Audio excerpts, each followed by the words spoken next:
Halo, selamat pagi semuanya. Pada video kali ini, kita akan melanjutkan materi kita, yaitu mengenai menentukan peluang variabel acak berdistribusi normal baku, menentukan nilai peluang dengan menggunakan tabel distribusi normal, kemudian menentukan peluang variabel acak X berdistribusi normal, dan karakteristik data berdistribusi normal. Oke, kita langsung saja untuk menentukan peluang variabel acak berdistribusi normal baku. Bisa kalian perhatikan pada gambar, peluang variabel acak berdistribusi normal baku dengan mu 0 dan 1 sama dengan luas daerah di bawah kurva normal baku. Nah, kurva normal baku dengan mu 0 dan sigma 1 simetris terhadap garis Z sama dengan 0, seperti yang kalian bisa lihat pada gambar. Dan luas di bawah kurva sama dengan 1 karena peluang memiliki luas maksimal atau peluang itu maksimal adalah 1. Sehingga kalau kita bagi dua daerahnya, daerah di sebelah kiri dan sebelah kanan garis Z itu sama-sama memiliki nilai peluang 0,5. Kiri 0,5 dan kanan 0,5. Nah, dengan demikian diperoleh bahwa peluang Z kurang dari 0 sama dengan integral dari negatif tak hingga sampai dengan 0 Fz dz itu sama dengan integral negatif tak hingga sampai dengan 0 1 per akar 2 V E berpangkat negatif setengah Z kuadrat dz atau sama dengan 0,5 karena nilainya yang sebelah kiri itu adalah 0,5. Nah, di sini variabel yang digunakan adalah variabel acak Z. Kemudian peluang Z lebih besar 0 itu adalah integral dari 0 sampai tak hingga Fz dz, fungsinya sama 1 per akar 2V kali E pangkat negatif setengah Z kuadrat dz. Itu juga nilainya 0,5 atau istilahnya adalah daerah di sebelah kanan. Nah, dari situ peluang variabel acak berdistribusi normal baku pada interval A sampai dengan B dinyatakan peluang A kurang dari Z kurang dari B itu sama dengan 1 per akar 2V integral A sampai dengan B E berpangkat negatif setengah Z kuadrat dz. Dalam menentukan peluang variabel acak berdistribusi normal baku, kita tidak perlu menghitungnya dengan rumus integral seperti di atas. Peluang variabel acak berdistribusi normal baku dapat kita tentukan menggunakan bantuan tabel distribusi Z atau tabel distribusi normal baku. Dan untuk tabel distribusi normal sudah dilampirkan pada Teams, jadi bisa kalian lihat di Teams tabelnya. Jadi tabel distribusi normal pada lampiran tersebut mewakili luas daerah di bawah kurva dari interval negatif tak hingga ke fungsi Z atau peluang Z besar kurang dari Z kecil. Cara menentukan peluang variabel acak Z berdistribusi normal baku sebagai berikut. Misalkan akan dicari nilai peluang Z kurang dari 1,13 dan peluang 0 kurang dari Z kurang dari 1,39. Nah, kalian perhatikan pada gambar daerah yang dihasil berikut ini menggambarkan luas daerah di bawah kurva normal baku pada interval Z kurang dari 1,13 dan 0 kurang dari Z kurang dari 1,39. Seperti itu gambarnya. Bisa kalian perhatikan.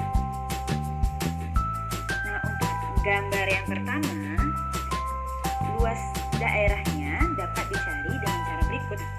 Batas kiri interval adalah Z sama dengan negatif tak hingga dan batas kanannya adalah Z sama dengan 1,13 atau 1,1 tambah 0,03. Nah, untuk mencari nilai peluangnya, jadi 1,13 itu kalian pisah dulu karena di tabel Z di sebelah kiri bisa kalian perhatikan itu cuma ada satu angka di belakang koma. Jadi 1,13 kalian pecah menjadi 1,1 tambah 0,03.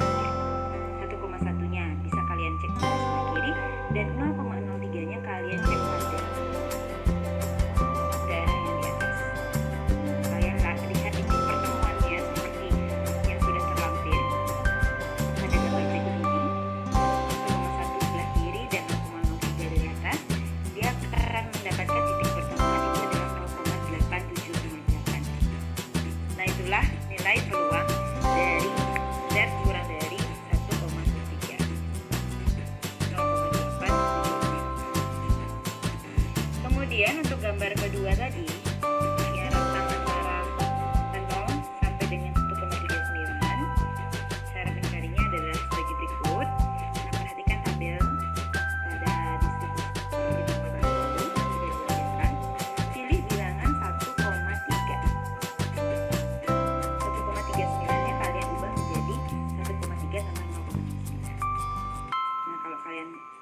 sudah memperolehnya, cari titik pertemuannya, dia akan bertemu di nilai peluang 0,9177.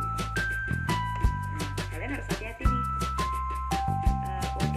Untuk bertabel distribusi normal itu adalah peluang keseluruhan. Nah, ini kan kita mencari dari 0 sampai dengan 1,13 tadi, itu berada di sebelah kanan, di mana sebelah kanan itu nilai peluangnya adalah 0,5. Jadi dari hasil yang kalian peroleh di tabel harus kalian kurangi dengan 0,5 sehingga 0,9 maka hasil peluangnya adalah 0,4177. Nah, itu khusus untuk distribusi normal baku. Nah, bagaimana jika si distribusi normal biasa? Kan angkanya besar tuh. Nah, itu akan kita bahas pada selanjutnya. Nah, di sini menentukan peluang variabel acak berdistribusi normal dengan mu dan sigma. Nah, peluang variabel acak berdistribusi normal sama dengan luas daerah di bawah kurva normal.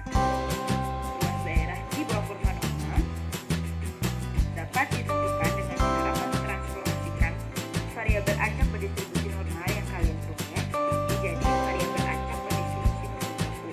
Jadi kalau distribusi normal biasa harus kalian ubah dulu menjadi si distribusi normal bakunya. Nah, rumusnya adalah sebagai berikut: Z besar sama dengan X min mu per sigma. Jadi nanti misalkan berapa kalian dapat, harus kalian ubah dulu menjadi distribusi normal bakunya.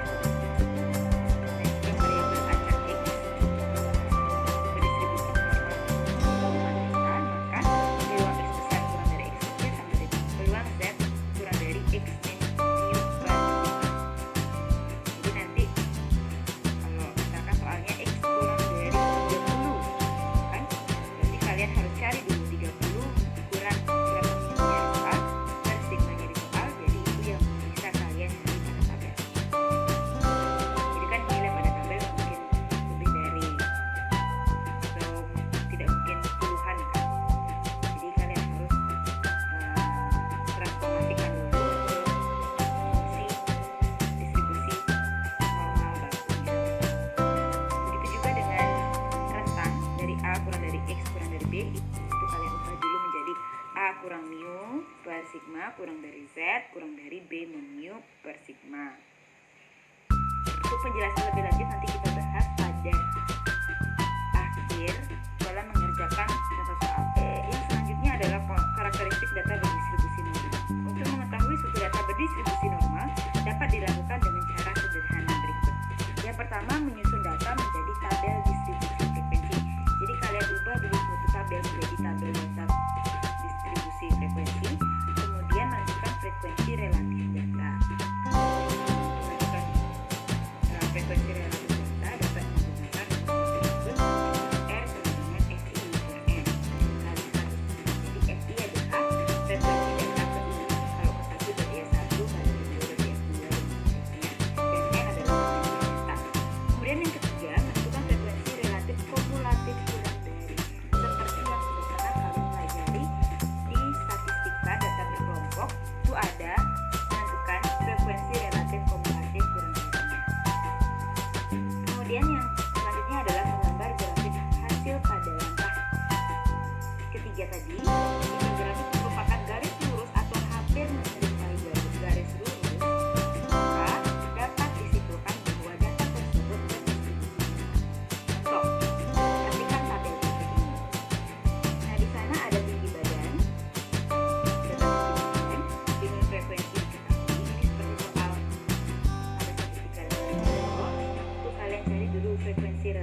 garis yang 3 itu adalah frekuensi relatif datanya.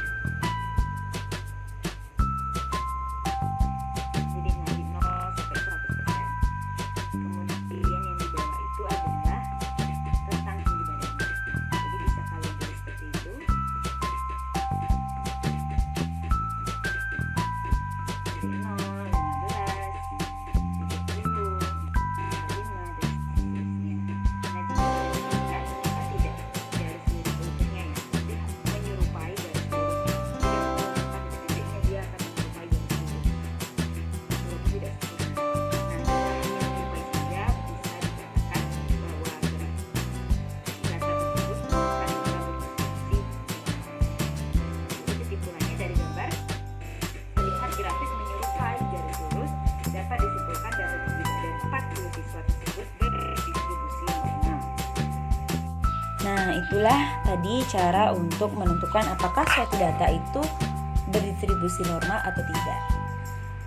Nah, sekarang kita lanjut ke latihan soal bagaimana cara menentukan nilai peluang berdistribusi normal dari suatu fungsi distribusi. Untuk soalnya masih sama seperti pertemuan sebelumnya, yaitu data tinggi badan 500 siswa di suatu SMA diperoleh rata-rata 154 cm dan simpangan baku 16 cm. Jika data tinggi badan siswa berdistribusi normal, tentukan. Yang pertama, peluang siswa yang memiliki tinggi badan 167 cm. Jadi, untuk menyelesaikan soal ini, kalian tinggal gunakan rumus yang tadi sudah dapat disampaikan, yaitu Z sama dengan X min mu per sigma. Oke, jadi untuk peluang siswa yang memiliki tinggi badan 167 cm, itu kan bisa ditulis P X sama dengan 167. Jadi untuk menentukan nilai peluangnya, itu bisa langsung kalian sama dengan P dalam kurung Z sama dengan 167 dikurang mu per sigma, di mana mu-nya 154 dan sigmanya 16.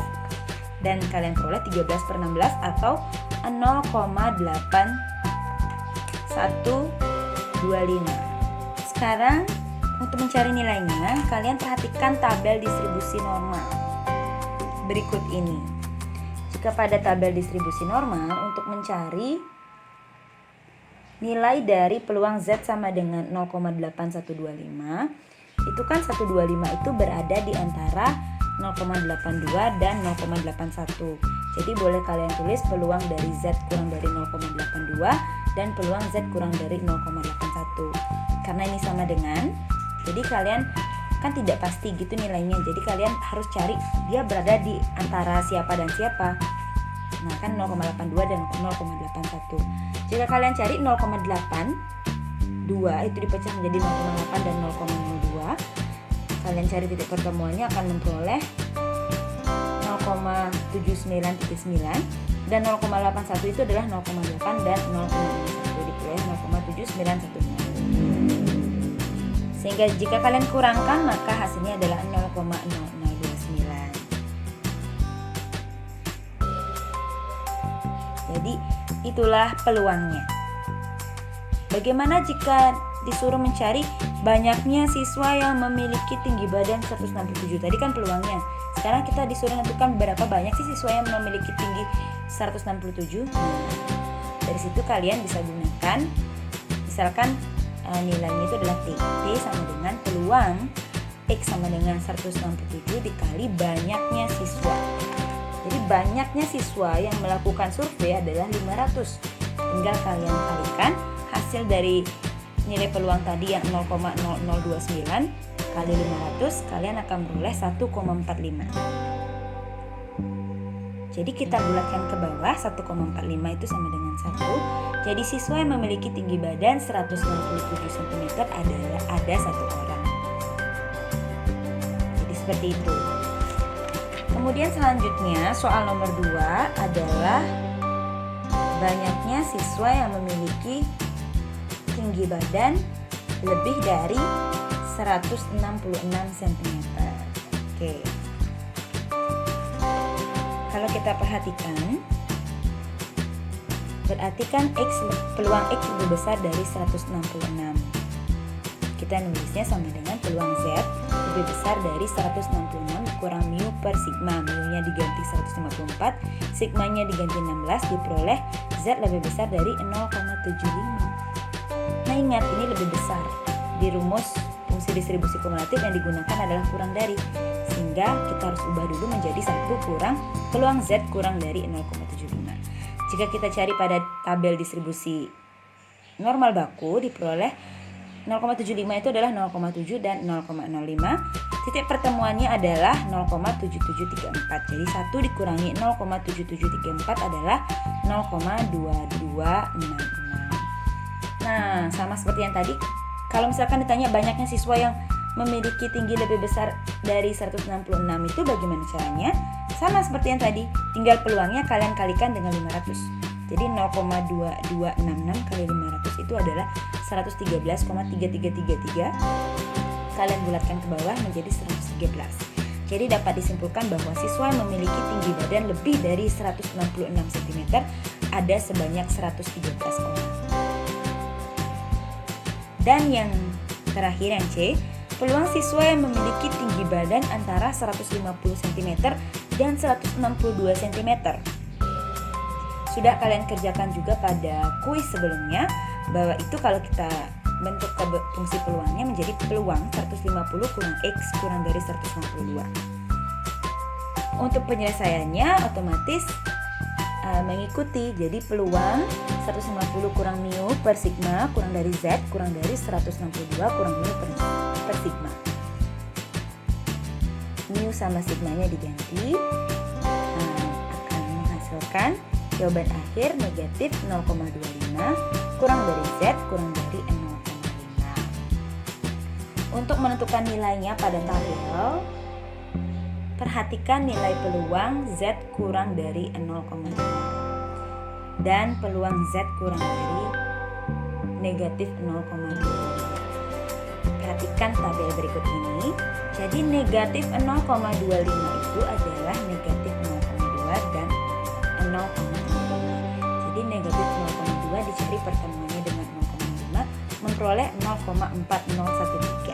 Itu disimpan dulu. Kemudian kita cari peluang Z sama dengan 0,5. 0,5 itu kan berarti 0,5 dan 0,00 atau 0,5 dan 0. Diperoleh pertemuannya 0,6915. Itu menurut aturan, berarti tinggal kalian kurangkan saja. Jadi 0,6915 dikurangi 0,4013 diperoleh 0,2992. Jadi itulah nilai peluang dari siswa yang memiliki tinggi badan antara 150 dan 162 cm. Kemudian sama juga untuk mencari banyaknya siswa yang memiliki tinggi antara 150 dan 162. Jadi tinggal kalian kalikan dengan 500 diperoleh hasil 145,1, atau jika kita bulatkan ke bawah menghasilkan 145. Jadi dapat disimpulkan siswa yang memiliki tinggi badan antara 150 cm dan 162 cm sebanyak 145. Oke, jadi itu cara menentukan nilai peluang dari suatu fungsi berdistribusi normal. Diingatkan kembali, jadi dapat kita simpulkan untuk mencari fungsi peluang dari fungsi distribusi normal umum harus kita transformasikan dulu ke fungsi distribusi normal bakunya dengan rumus yang sudah disampaikan sebelumnya. Kemudian kita cari nilai peluangnya dengan menggunakan tabel distribusi normal baku yang dapat kalian lihat pada lampiran, atau kalian dapat lihat juga atau kalian dapat cari juga di internet dengan mengetikkan tabel distribusi normal. Dan yang selanjutnya adalah karakteristik dari data berdistribusi normal. Itu kalian tinggal gunakan teknik yang sudah kalian pelajari pada statistika data berkelompok, mencari frekuensi relatifnya, kemudian relatif kumulatifnya, kemudian tinggal kalian ubah menjadi bentuk grafik. Nah, jika kalian hubungkan titik-titiknya menyerupai garis lurus, dapat disimpulkan bahwa data tersebut berdistribusi normal. Jadi sekian yang dapat kita pelajari hari ini. Semoga bermanfaat dan sampai jumpa.